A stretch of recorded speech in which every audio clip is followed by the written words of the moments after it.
नमस्कार, जोहार। युवा के प्लेटफॉर्म में आपका स्वागत है। इस सप्ताह हम लोग एक नवीन विषय को आपके सामने प्रस्तुत कर रहे हैं जो साधारणतया जेपीएससी, यूपीएससी और बीपीएससी के साइंस सब्जेक्ट में काफ़ी महत्वपूर्ण हो सकता है। यह है कृत्रिम बुद्धि। तो कृत्रिम बुद्धि के बारे में, खासकर उसके मुख्य परीक्षा के संदर्भ में इसका अवलोकन आज हम लोग करेंगे। आइए देखते हैं उसका संक्षिप्त परिचय। उद्योग 4.0 प्रौद्योगिकियों के एक ऐसे युग की शुरुआत करने के लिए तैयार है जो वर्तमान दौर के साथ मानव संपर्क के तरीके को पूरी तरह से बदल देगा। Artificial intelligence, machine learning, LOT, 5G, augmented reality, big data, nano technology, robotics और 3D प्रिंटिंग विभिन्न उद्योगों में परिचालन, कार्यात्मक और रणनीतिक परिदृश्य को बदल रहे हैं। भारत में निजी और सार्वजनिक उद्यम और संघ और राज्य सरकारें कई टेक्नोलॉजी मामलों में विनिर्माण से लेकर सेवाओं तक निवेश कर रही हैं। इससे पता चलता है कि भविष्य में मजबूत आर्थिक विकास हासिल करने के लिए एआई का एक महत्वपूर्ण भूमिका होगी। इसलिए ध्यान एक ऐसे पारिस्थितिकी के तंत्र के निर्माण पर होना चाहिए जो लोगों द्वारा एआई की सामर्थ्य, पहुंच और उपयोग को सुनिश्चित करे। अब आइए आज देखते हैं आर्टिफिशियल इंटेलिजेंस या कृत्रिम बुद्धि क्या है। आर्टिफिशियल इंटेलिजेंस की शुरुआत 1950 के दशक में हुई थी। आर्टिफिशियल इंटेलिजेंस का अर्थ है बनावटी या कृत्रिम तरीके से विकसित की गई बौद्धिक क्षमता। आर्टिफिशियल इंटेलिजेंस के जनक जॉन मैकार्थी के अनुसार ये बुद्धिमान मशीनों, विशेष रूप से बुद्धिमान कंप्यूटर प्रोग्राम को बनाने का विज्ञान और अभियांत्रिकी है, अर्थात यह मशीन द्वारा प्रदर्शित की गई इंटेलिजेंस है। इंटेलिजेंस के अंदर अगर हम लोग देखेंगे तो पाएंगे इसके अंतर्गत में इंटेलिजेंस लिंग्विस्टिक भी हो सकता है ताकि वो भाषा क्षमता सीख सके, प्रॉब्लम सॉल्विंग हो, निर्णय लेने की क्षमता जिसमें विकसित होगा, परसेप्शन होगा, लर्निंग होगा, सीखने की क्षमता, रीजनिंग, तार्किक बनाएगा। तो आर्टिफिशियल इंटेलिजेंस में ये सारी चीज़ें होनी चाहिए, तभी वो इंटेलिजेंस के तौर पर विकसित हो सकता है। आर्टिफिशियल इंटेलिजेंस एक कंप्यूटर आधारित प्रणाली है या एक कंप्यूटर नियंत्रित रोबोट या सॉफ्टवेयर जो मानव के समान कार्य करता है। यह शब्द 1956 में जॉन मैकार्थी द्वारा गढ़ा गया था। यह सोचने, समझे और सीखने, साथ ही समस्या को सुलझाने और निर्णय लेने जैसे संज्ञानात्मक कार्यों को करने के लिए मशीनों की क्षमता से संदर्भित है।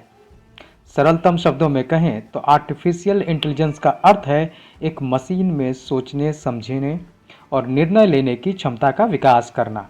आर्टिफिशियल इंटेलिजेंस को कंप्यूटर साइंस का सबसे उन्नत और आधुनिक रूप माना जाता है।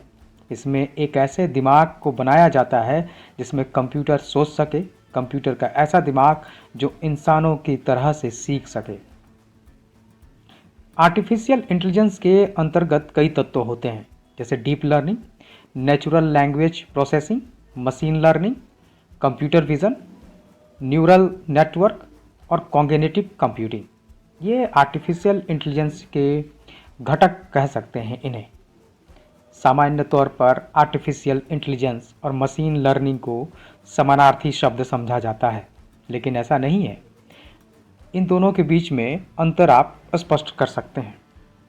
कृत्रिम बुद्धि के अंतर्गत दो उपवर्ग होते हैं, मशीन लर्निंग और डीप लर्निंग।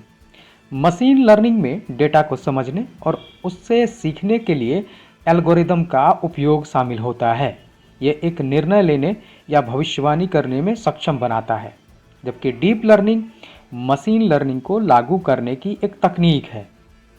वर्तमान समय में क्लासिफिकेशन के अनुसार आर्टिफिशियल इंटेलिजेंस को 4 प्रकार से बांटा जा सकता है। पहला पूर्णतः प्रतिक्रियात्मक, दूसरा मस्तिष्क सिद्धांत, तीसरा आत्मचेतन, चौथा सीमित स्मृति। अब आते हैं आर्टिफिशियल इंटेलिजेंस के अनुप्रयोग पर। पहला है कृषि। कृषि में एआई का अनुप्रयोग वास्तविक समय में सलाह, कीट हमलों का शीघ्र पता लगना, फसल की कीमतों की भविष्यवाणी, सुरक्षित खेती आदि तथा फसल की उपज बढ़ाने में मदद कर सकता है आर्टिफिशियल इंटेलिजेंस। स्वास्थ्य देखभाल में अगर देखें तो इसका उपयोग निदान में, उपचार डिज़ाइन में, इमेजिंग निदान में, बीमारी के प्रकोप का जल्द पता लगाने अर्थात डायग्नोसिस में, रोबोट की सहायता से सर्जरी, आभासी नर्स सहायक आदि में किया जा सकता है। शिक्षा, इसका उपयोग सीखने, इंटरैक्टिव होने और बुद्धिमान ट्यूशन सिस्टम विकसित करने, भविष्यवाणी करने वाले उपकरणों के विकास के लिए किया जा सकता है, जैसे ड्रॉप आउट की भविष्यवाणी करना। इन सबसे संदर्भित विशेष आर्टिफिशियल इंटेलिजेंस प्रोग्राम का प्रयोग शिक्षा में किया जा सकता है। शहर नियोजन, इसका उपयोग शहरों में बुनियादी ढांचे के अनुकूलन, सेवा वितरण, भीड़ प्रबंधन, साइबर सुरक्षा, सार्वजनिक सुरक्षा, जल और अपशिष्ट प्रबंधन के लिए किया जा सकता है। परिवहन, परिवहन में इसका उपयोग एआई आधारित यातायात प्रबंधन प्रणाली विकसित करने में, जिसमें सेंसर, सीसीटीवी, स्वचालित नंबर प्लेट, पहचान कैमरे, गति का पता लगाने वाले कैमरे और सिग्नल युक्त पैदल यात्रा क्रॉसिंग शामिल हैं। ऊर्जा, एआई का उपयोग ऊर्जा प्रणाली मॉडलिंग, भविष्य विश्लेषण, मांग और बुनियादी ढांचे के प्रबंधन, नवीकरणीय प्रबंधन अर्थात नवीकरणीय ऊर्जा प्रबंधन, ऊर्जा कुशल भवनों के निर्माण आदि में किया जा सकता है। तो ये उपरोक्त आपके आर्टिफिशियल इंटेलिजेंस के अनुप्रयोग थे। अब आते हैं भारत में आर्टिफिशियल इंटेलिजेंस की स्थिति क्या है। एआई पेटेंट समूह में शीर्ष 10 देशों में भारत रूस और फ्रांस से आगे 8वें स्थान पर है। एआई से संबंधित पेटेंट आवेदन 2012 से 2018 तक 10 गुना बढ़ गए हैं। भारत में 1300 से अधिक वैश्विक क्षमता केंद्र हैं और हर 5 क्षमता केंद्र में से एक साइबर सुरक्षा, ग्राहक सेवाओं, आपूर्ति श्रृंखला, संचालन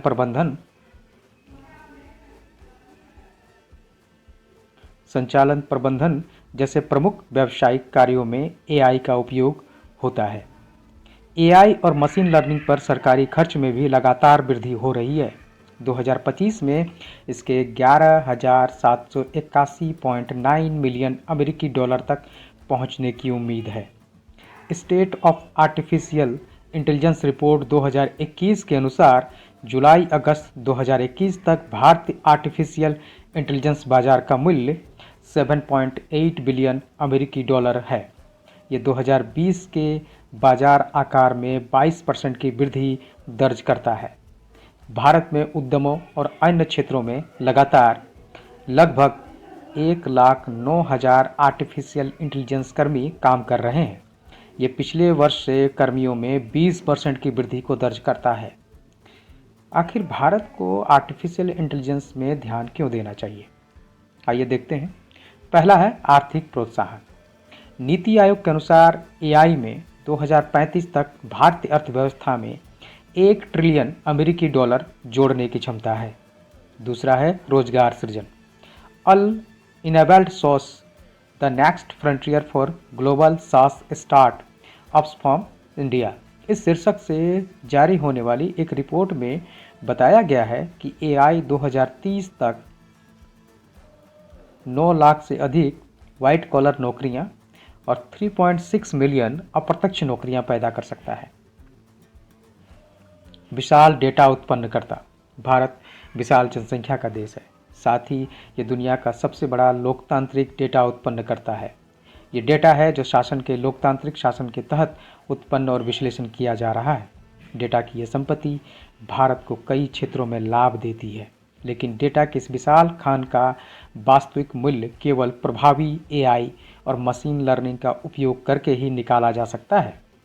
तकनीकी कौशल को बढ़ावा देना। भारत दुनिया के सबसे बड़े स्मार्टफोन निर्माताओं में से एक है। भारत में एक नया सेमीकंडक्टर कार्यक्रम भी शुरू किया गया है। इसके ड्रोन और रोबोटिक्स उद्योग इसकी अर्थव्यवस्था के कुछ सबसे भविष्य उन्मुखी हिस्से हैं।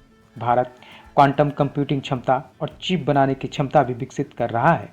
भारत एक सेवा कंपनी के गंतव्य के रूप में विश्व में अग्रणी स्थान रखता है और एआई और संबद्ध तकनीकों का बढ़ता उपयोग भारत की मौजूदा तकनीकी शक्ति को बढ़ा सकता है। अगला है निवेशकों द्वारा दिखाया गया विश्वास। भारत में अधिकांश वेंचर कैपिटल फंडिंग अब बैंकिंग, वित्तीय सेवाओं और बीमा क्षेत्र, ई-कॉमर्स, स्वास्थ्य सेवा, इलेक्ट्रॉनिक्स और नवीकरणीय ऊर्जा स्टार्टअप में एआई परियोजनाओं में जा रही है।